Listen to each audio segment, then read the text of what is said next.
दोस्तों, कल अमेरिका के अंदर बहुत ही महत्वपूर्ण नॉन फार्म पेरोल का डेटा आया। मार्केट के अंदर ये एक्सपेक्टेशन लगाया जा रहा था ये डेटा 1,85,000 के पास आ सकता है, लेकिन आप देख सकते हो ये डेटा ने मार्केट के एक्सपेक्टेशन को बहुत ही बड़े मार्जिन से बीट किया और ये डेटा आया 5,17,000 के पास। और उस वजह से आप देख सकते हो डॉलर इंडेक्स के अंदर कल एक बहुत ही अच्छी तेज़ी बनी। एक्चुअल में ये तेज़ी ड्यू थी क्योंकि dollar index continuously RSI indicator के ऊपर ओवरसोल्ड टेरिटरी में काम कर रहा था। चलो अब ये वीडियो से पता करने की कोशिश करते हैं कि डॉलर इंडेक्स के अंदर हमारा नज़रिया आने वाले हफ्तों में क्या है और डॉलर इंडेक्स कितना ऊपर जा सकता है। 23 जुलाई 2022 को वीडियो बनाकर हमने आपको बताया था डॉलर इंडेक्स अभी टॉप आउट हो रहा है और उस वजह से आने वाले महीनों में डॉलर इंडेक्स के अंदर गिरावट बढ़ने वाली है और उसी वजह से गोल्ड एंड सिल्वर के अंदर एक अच्छी तेजी आने वाले महीनों में बनेगी और गोल्ड एंड सिल्वर के लिए अभी अच्छा समय आने वाला है। आप देख सकते हो तब से लेकर अब तक डॉलर इंडेक्स के अंदर एक बहुत ही अच्छी गिरावट आ चुकी है और उसी समय पे गोल्ड एंड सिल्वर के अंदर एक बहुत ही अच्छी तेजी बन चुकी है। हम आपको फिर से एक बार वही वीडियो के अंदर आपको क्या बताया था ये वीडियो के अंदर बताने जा रहे हैं ताकि आपको हमारा डॉलर इंडेक्स के ऊपर का लॉन्ग टर्म का व्यू पता चले। आने वाले दिनों में डॉलर इंडेक्स के अंदर उछाल आ सकता है, लेकिन लॉन्ग टर्म में हमें लगता है डॉलर इंडेक्स नीचे ही जाना चाहिए। चलो एक बार समझ लेते हैं वो कारण क्या है। जैसे कि वीडियो में आप देख सकते हो अमेरिका के अंदर अभी इन्फ्लेशन 6.50% के पास है। उसी समय पर इंटरेस्ट रेट 4.75 के पास है।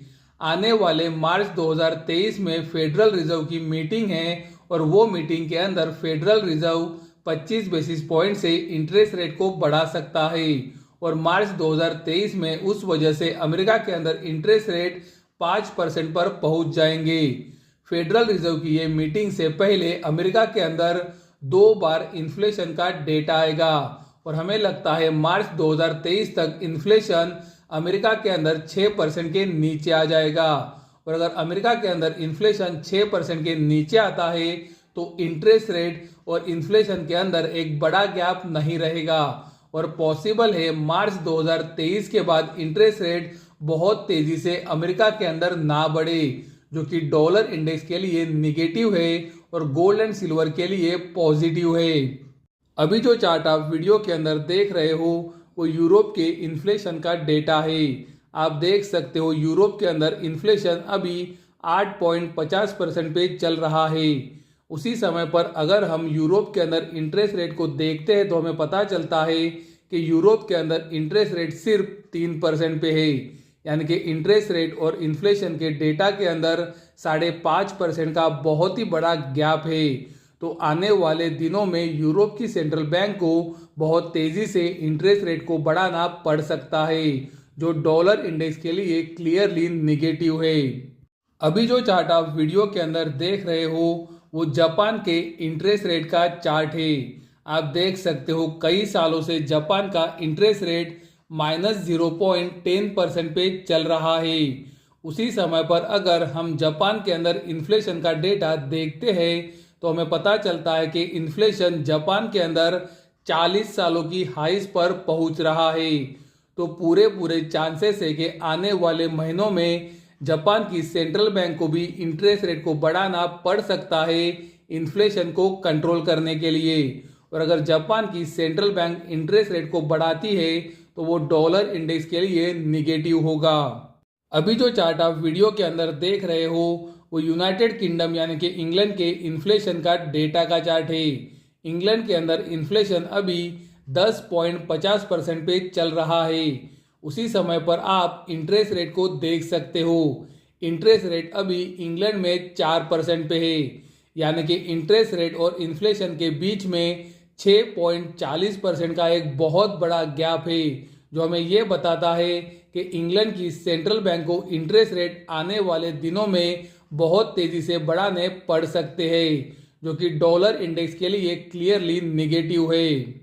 तो जैसे कि आपने वीडियो के अंदर देखा, एक तरफ अमेरिका के अंदर इन्फ्लेशन तेजी से नीचे आ रहा है और उस वजह से पॉसिबल है मार्च 2023 के बाद अमेरिका के अंदर फेडरल रिजर्व इंटरेस्ट रेट को तेजी से ना बढ़ाए।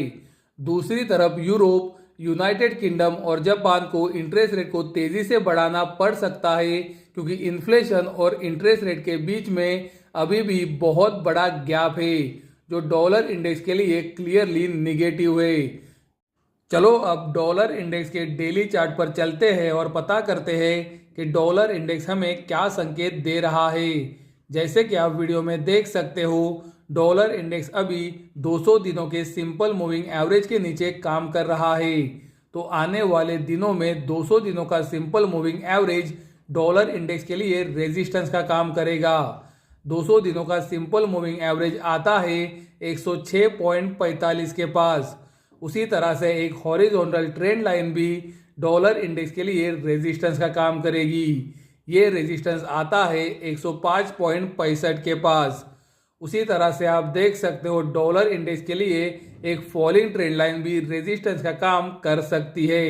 अगर हम ये तीनों का एक एरिया निकालते हैं तो हमें लगता है 105.65 से 160 डॉलर का एरिया डॉलर इंडेक्स के लिए आने वाले दिनों में रेजिस्टेंस का काम कर सकता है और यहाँ से डॉलर इंडेक्स के अंदर एक नई गिरावट की शुरुआत हो सकती है। 13 दिसंबर 2022 से हमने आपको लगातार बताया है कि सिल्वर के अंदर आपको सावधानी से काम करना चाहिए, क्योंकि सिल्वर के अंदर एक गिरावट आ सकती है। आप देख सकते हो पिछले 1.5 महीने से सिल्वर एक रेंज के अंदर कंसोलिडेट किया है और ये शुक्रवार को सिल्वर ने ये रेंज से ब्रेकडाउन दिया है।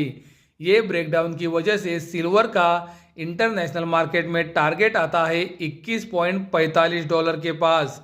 सिल्वर के लिए अब बहुत ही महत्वपूर्ण सपोर्ट है 20.40 से 21 डॉलर का।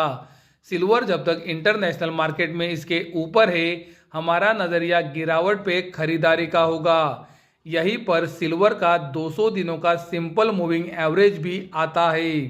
इंडिया के अंदर अभी भी सिल्वर रेक्टेंगल पैटर्न के अंदर कंसोलिडेट हो रहा है।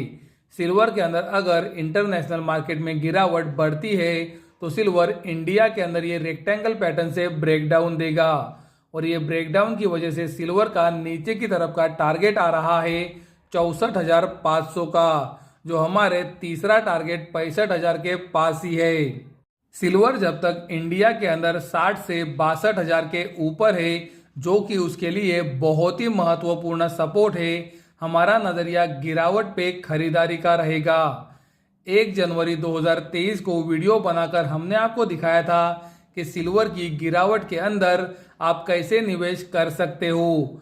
हमने आपको बताया था कि 68,000 पे आप 20% अपना कैपिटल इन्वेस्ट कर सकते हो। सिल्वर अगर 66,750 के पास आता है तो वहाँ पर आप अपना 30% कैपिटल लगा सकते हो और सिल्वर के अंदर अगर गिरावट 65,000 तक बढ़ती है तो वहाँ पर आप अपना 30% और कैपिटल डाल सकते हो। ये इन्वेस्टमेंट के बाद भी आपके पास 20% कैपिटल और रहेगा, जो आप बाद में एवरेज के लिए इस्तेमाल कर सकते हो। दोस्तों ये स्ट्रैटेजी के अंदर अभी थोड़ा सा बदलाव है। जैसे कि आप वीडियो में देख सकते हो 68,000 के ऊपर आपने 20% कैपिटल इन्वेस्ट किया होगा।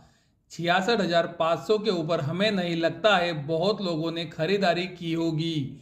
तो अगर आने वाले दिनों में 66,500 के पास सिल्वर आता है तो आप अपने कैपिटल में से 30% की बजाय 20% कैपिटल ही वहाँ पर इन्वेस्ट करो और अगर सिल्वर 65,000 तक नीचे आता है तो आप 30% और इन्वेस्ट करो और ये इन्वेस्टमेंट के बाद आपके पास 30% कैपिटल बचा रहेगा, जो हम एवरेज के लिए इस्तेमाल कर सकते हैं। तो ये वीडियो का सारांश ये है कि आने वाले दिनों में डॉलर इंडेक्स के अंदर तेज़ी और बढ़ सकती है, लेकिन हमें लगता है ये सिर्फ एक बाउंस बैक होगा और ये बाउंस बैक के बाद डॉलर इंडेक्स फिर से एक बार नीचे जाना शुरू करेगा। हमें ऐसा क्यों लगता है वो वीडियो में हमने आपको एक्सप्लेन भी किया है। हमने आपको सिल्वर के लेवल्स भी बताए हैं जहां पर आप इन्वेस्टमेंट के बारे में सोच सकते हैं। हम आपको क्लियरली बोलना चाहेंगे कि आप अपने रिस्क एंड रिवॉर्ड के अनुसार ही इन्वेस्टमेंट करें। तो ये वीडियो आपको कैसा लगा हमें कमेंट द्वारा ज़रूर बताएं। अगर वीडियो पसंद आता है तो वीडियो को ज़रूर लाइक करें, चैनल को सब्सक्राइब करें और वीडियो को अपने दोस्तों और पहचान वालों के साथ शेयर करना ना भूलें, ताकि ये जानकारी आपके साथ उनको भी पता चल सके। वीडियो देखने के लिए धन्यवाद। Thank you.